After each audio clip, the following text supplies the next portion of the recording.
The percentage that's really misled by these conspiracy theories, it's unclear to me. There's millions of messages out there, where my name or Dr. Fauci's name is used, but do people really believe that stuff?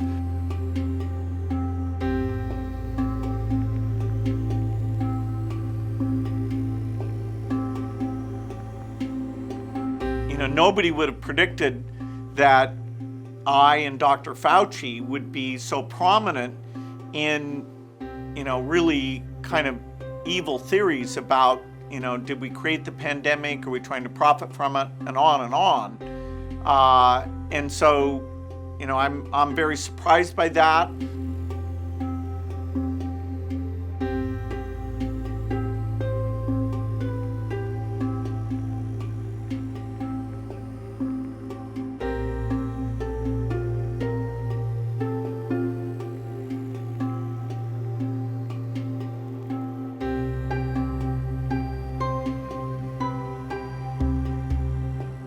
In fact, what it did to me is to just underscore the intensity of the divisiveness in our society. Because if merely articulating a commonly held public health message of something that every public health official in the country would agree with, because I articulate that publicly, if that triggers death threats against me, harassment of my family, my children and my wife, somebody sending me an envelope with powder that explodes in my face to scare me and my family, boy, that tells you the depth of the divisiveness.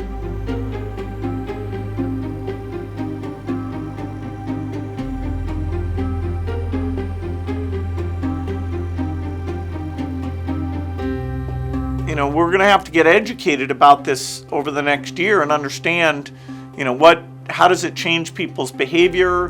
How should we have minimized this, either, working with the social media companies or explaining what we were up to in a better way?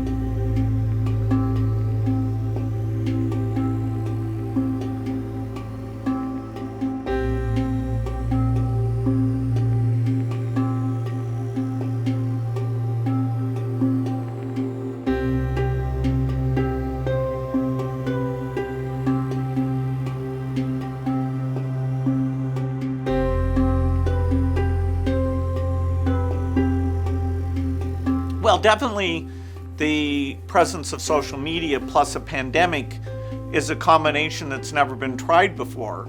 I hope it goes away. I hope it doesn't hold back, mask wearing or seeking out vaccines.